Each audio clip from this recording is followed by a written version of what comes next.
Welcome everyone. पिछली class में हम पढ़े थे बर्नौली प्रमेय के व्यवहारिक उपयोग यानी practical application of Bernoulli theorem. देखिए, बर्नौली प्रमेय बहुत ही इम्पोर्टेंट है। इसके द्वारा हम बहुत सारी चीज़ें क्या करते हैं, जैसे कि पाइप हो या खुली नाली हो, इसमें इस पे जो न्यूमेरिकल बनते हैं, जैसे वेग निकालना, प्रेशर निकालना पाइप में, इन सब चीज़ों को क्या करते हैं बहुत ही आसानी से सॉल्व कर सकते हैं। यानी जो भी न्यूमेरिकल है वो बर्नौली प्रमेय से आसानी से सॉल्व हो जाते हैं। दूसरा, बर्नौली प्रमेय का उपयोग करके उपकरण बनाए गए हैं, जैसे कि venturi meter, pitot tube, Prandtl tube, orifice plate, प्रवाह नाजल या फ्लो नोजल। जो ये सब आपके इंस्ट्रूमेंट है, ये क्या है, बर्नौली प्रमेय के द्वारा, बर्नौली प्रमेय का उपयोग करके बनाया गया है। तो चलिए एक एक करके हम पहले सबसे पहले वेंचुरी मीटर पढ़ेंगे, यानी वेंचुरी मापी मापी पढ़ेंगे। ये क्या करता है, ये आपका डिस्चार्ज यानी प्रवाह की दर मापने का काम करता है, और यह उपकरण आपका बर्नौली प्रमेय के सिद्धांत का उपयोग करके ही बनाया गया है। तो ये क्या है, बर्नौली प्रमेय का उपयोग है।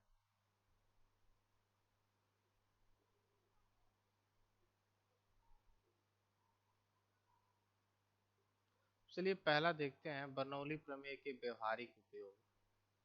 पहला उसमें है वेंचुरी मीटर। आप सबको पता है कि वेंचुरी मीटर क्या करता है। ये करता है प्रवाह की दर मापता है। यानी कोई पाइप है, मैं पाइप बना देता हूँ। ये कोई पाइप है, इस पाइप में एक सेकंड में कितना पानी बह रहा है, कहीं पे भी मानो एक क्रॉस सेक्शन है, यहाँ पे हम देखना चाहते हैं कि एक सेकंड में कितना पानी बह रहा है, क्या लीटर पानी।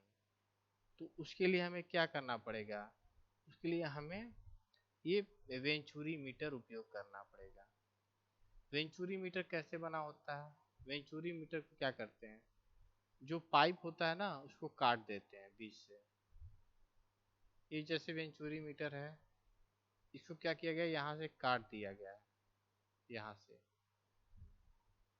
यहाँ से जब काट दिया गया है, और जब काटेंगे तो क्या होगा, ये एरिया गायब हो जाएगा, बीच का एरिया गायब हो जाएगा, और यह वाला बचा रहेगा। और यहीं पे ला के पिटोट ट्यूब लगा देंगे। पिटोट ट्यूब, यही पिटोट ट्यूब होता है, इसको लाके लगा देंगे यहाँ बीच में, ऐसे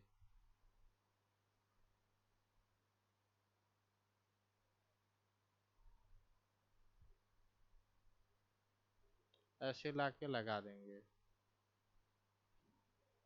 अब ये लग गया पिटोट ट्यूब।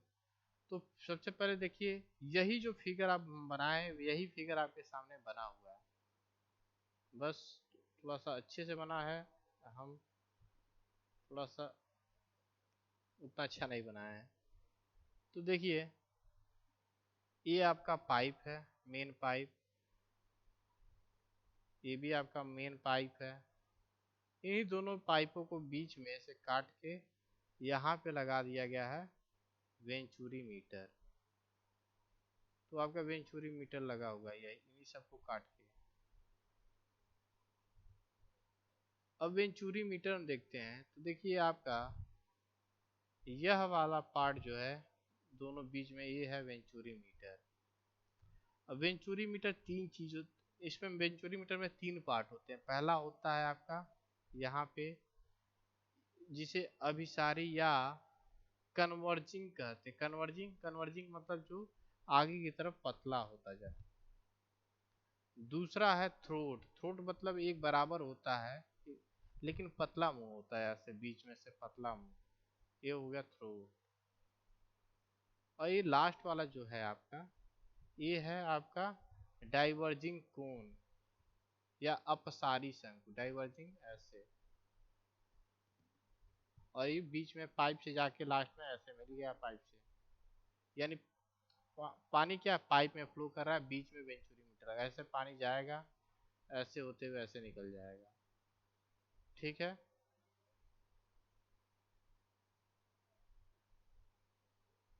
तो देखिए क्या क्या होगा, इसी में आपका ये पानी ऐसे जाएगा, और इसी में क्या करेंगे, प्रेशर अंतर होगा। प्रेशर अंतर क्यों होता है, जब कोई भी पाइप का पतला मुंह होता है वहां पे क्या होता है, वेग बढ़ जाता है।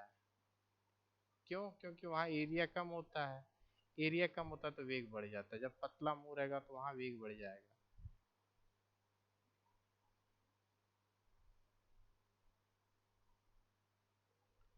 तो ये देखिए, यहाँ पे पतला मुंह है, यहाँ पे क्या होगा, वेग बढ़ जाएगा। यहाँ पे वेग बढ़ेगा यानी v की वैल्यू बढ़ जाएगी, बिंदु 2 पर, बिंदु 2 पर वेग बढ़ जाएगी।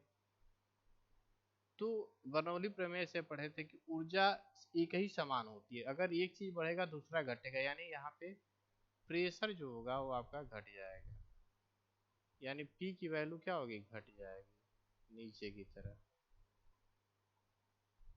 P की वैल्यू घट जाएगी, और यहाँ A पर क्या होगा, वेग कम होगा, V की वैल्यू कम होगी, V की वैल्यू कम होगी, P की वैल्यू ज्यादा होगी।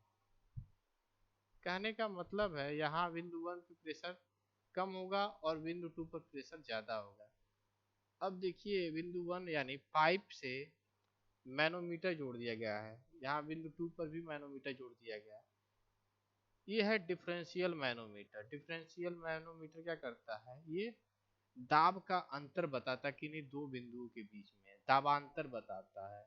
दाब नहीं, दाबांतर बताता है, दो बिंदु पे दाब में अंतर कितना है, इसका काम यही होता है। अब इस दाबांतर के द्वारा हम क्या करते हैं, दाब में अंतर का उपयोग करके हम यहाँ पे आपका प्रवाह का दर मेजर कर लेते हैं। अब कैसे मेजर करते हैं, इसके लिए फार्मूला है। फार्मूले से पहले एक चीज देखते हैं कि इसमें क्या क्या चीजें हैं। तो देखिए यहाँ पे बिंदु 1 है, बिंदु 1 का कुछ डायमीटर होगा, पाइप है, पाइप का कुछ डायमीटर होगा। अब पाइप का डायमीटर होगा तो क्या करेंगे, इसका कुछ एरिया भी होगा। एरिया होगा कि नहीं होगा, एकदम बिल्कुल होगा। तो देखिए इसका एरिया मान लीजिए A1 है, A1 स्मॉल A1। बिंदु 2 है तो इसका भी कुछ, ये भी पाइप की तरह ही है तो बीच में पानी बहेगा, तो इसका भी क्या है, एरिया A2 होगा, एरिया A2 होगा। एरिया A1 1 पे होगा, A2 एरिया 2 पे होगा। ठीक है। तो अब क्या करते हैं, हम आगे देखते हैं कि इसका, सबसे पहले ये भी देख लेते हैं यहाँ पे कि देखिए जब पानी यहाँ पे ज्यादा दाब है नीचे जाएगी, तो जो पारा काले रंग का जो दिख रहा है ये आपका पारा है। पारा क्या, प्रेशर ज्यादा होने की वजह से यहाँ पारे को दबाएगा पानी। अगर पानी इसमें बह रहा है तो कुछ भी बह सकता है, पारा, पेट्रोल, डीजल, कुछ भी। तो मानिए जो द्रव आएगा इधर पारे को दबाएगा, इधर प्रेशर कम है तो पारा ऊपर हो जाएगा, यानी ऊपर चढ़ जाएगा। तो यहाँ आपको दिख रहा होगा साफ साफ कि पारे के जो तल है ना, पारा, उसका तल जो है अंतर है कुछ ऊंचाई में। तो यहाँ पे देखिए, यहाँ पे पारा यहाँ पे है और यहाँ पारा यहाँ तक है, यानी दोनों कॉलम जो है ये मैनोमीटर का, दोनों कॉलम सेम ऊंचाई पे नहीं, यानी इसमें कुछ अंतर है। यही अंतर जो होता है इसको मेजर कर लेते हैं, यक्स होता है, इसे यक्स से डिनोट करते हैं। यही यक्स का उपयोग करते हैं हम फार्मूले में। तो देखिए फार्मूला अब सामने आपके अभी दिखेगा, नीचे जैसे जाएंगे तो देखिए बेंचोमीटर के हम बताए थे 3 पार्ट होते हैं। यहाँ जैसे देखिए यहाँ पे 3 पार्ट, पहला अभिसारी, दूसरा कंठ, तीसरा अपसारी, और ये रहा आपका फार्मूला। ये फार्मूला थ्योरेटिकल प्रूफ के द्वारा बनाया गया है, जिसका कोई आपको जरूरत नहीं है, अगर जरूरत होगा तो बुक में देख लीजिए, दिख जाएगा। ये इम्पोर्टेंट उतना नहीं था प्रूफ, इसलिए हम नहीं करा रहे हैं यहाँ पे। देखिए फार्मूला जब प्रूफ से निकालते हैं, बर्नौली थ्योरम का उपयोग करते हैं, और ये आपका फार्मूला बन के तैयार हो जाता है। फार्मूला क्या बनता है, क्यू थ्योरेटिकल, थ्योरेटिकल मतलब हम गणना के द्वारा फार्मूला निकाले, बराबर A1 A2 अपान कर D A1 square minus A2 square गुड़े रूट रूट या कर डी 2GH। फार्मूला आपको दिख रहा है। यहाँ पे जो A1 है वो क्या है, पाइप का क्षेत्रफल है, पाइप का जो क्रॉस सेक्शनल एरिया था वो है। A2 क्या है, जो कंठ था बीच में उसका क्रॉस सेक्शनल एरिया है, देखिए यहाँ पे लिखा हुआ है।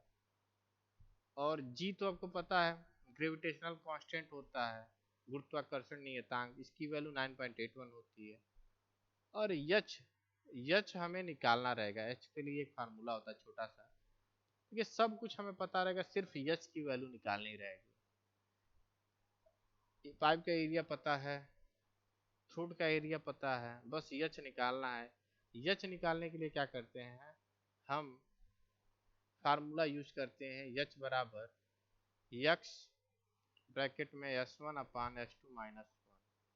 अब यहाँ पे S1 क्या है, S1 आपका है पारा जो था, पारा उसका अपेक्षित घनत्व या स्पेसिफिक ग्रेविटी।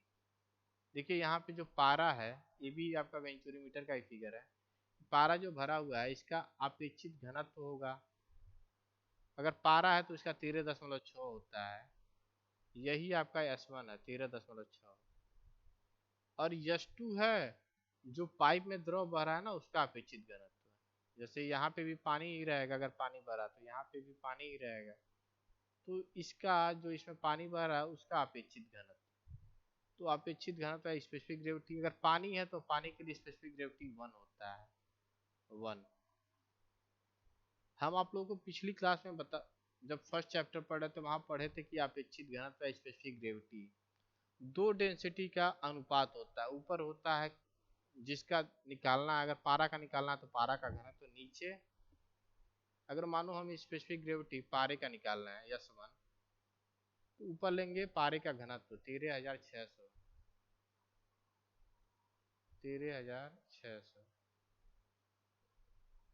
और नीचे लेंगे पानी का घनत्व 1000। तो एक कटेगा 2 जीरो नीचे से और 1 जीरो यहाँ पे दशमलव ला देगा, तो S1 की वैल्यू क्या आएगी 13.6। समझ आया। तो हम S1 S2 हमें पता होता है, या जनरली क्या होता है न्यूमेरिकल में, या तो घनत्व दिया रहेगा या तो S1 S2 की वैल्यू दिया रहेगा। हमें S1 S2 भी पता रहेगा। x की वैल्यू हम कैसे निकालेंगे, मीजर कर लेंगे, x की वैल्यू इसी से मीजर कर लेंगे, यहाँ से ऊंचाई अंतर, पारे की ऊंचाई में अंतर देख लेंगे और फार्मूले में रखेंगे, ऊपर वाले फार्मूले इसमें जो आपका फार्मूला है यहाँ पे रखेंगे। H बराबर x हम मीजर कर लेंगे, S1 S2 पता है, हमारे H का वैल्यू पता चल जाएगा, जो भी निकलेगा 1 2 3 4 5, ठीक है। और उस x की वैल्यू हम यहाँ रखेंगे, H का वैल्यू निकल गया, H का वैल्यू निकल गया तो इस फार्मूले में H का वैल्यू रख देंगे।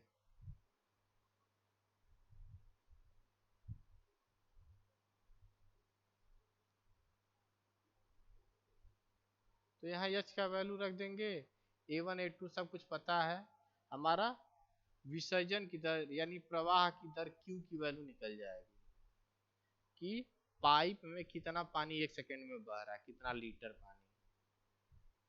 अभी तो हम थ्योरेटिकल फार्मूले से निकाले हैं, इसमें क्या होता है कुछ कमियां होती हैं। इसमें क्या है कि हम फ्रिक्शन को नहीं मानते हैं। देखिए जो ये सब कुछ कांस्टेंट है, ये सब कांस्टेंट है, क्यों, क्योंकि पाइप का एरिया कांस्टेंट रहेगा, A1 कांस्टेंट, A2 थ्रोट का एरिया कांस्टेंट, G कांस्टेंट, तो बस यहाँ पे सब कांस्टेंट को मिला के K बना दिया गया है।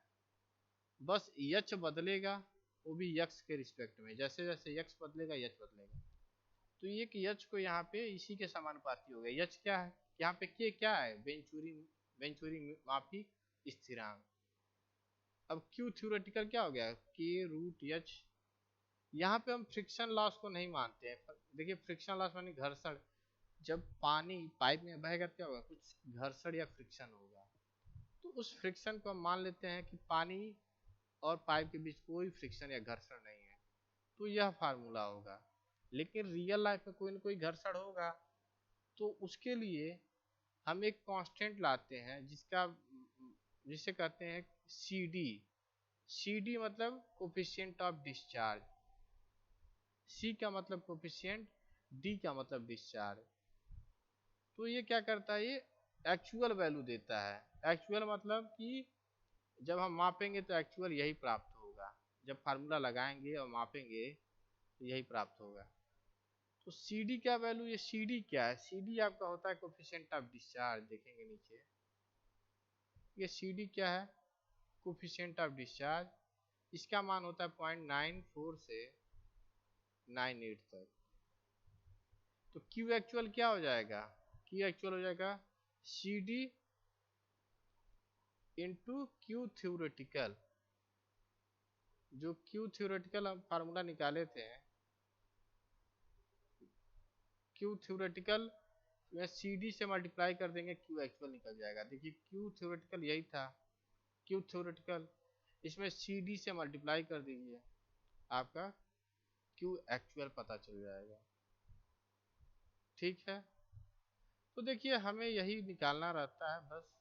सी डी का वैल्यू देखिए नीचे दिया हुआ है, A1 A2 पता है, यच हम निकाल लेंगे। यच कैसे निकालेंगे, इस वाले फार्मूले से, इस वाले फार्मूले से, बस बाकी हम फार्मूला सॉल्व, सब कुछ निकल जाएगा। चलिए आज यहीं तक करते हैं, कल पढ़ेंगे पीटॉट ट्यूब नेक्स्ट लेक्चर में जब भी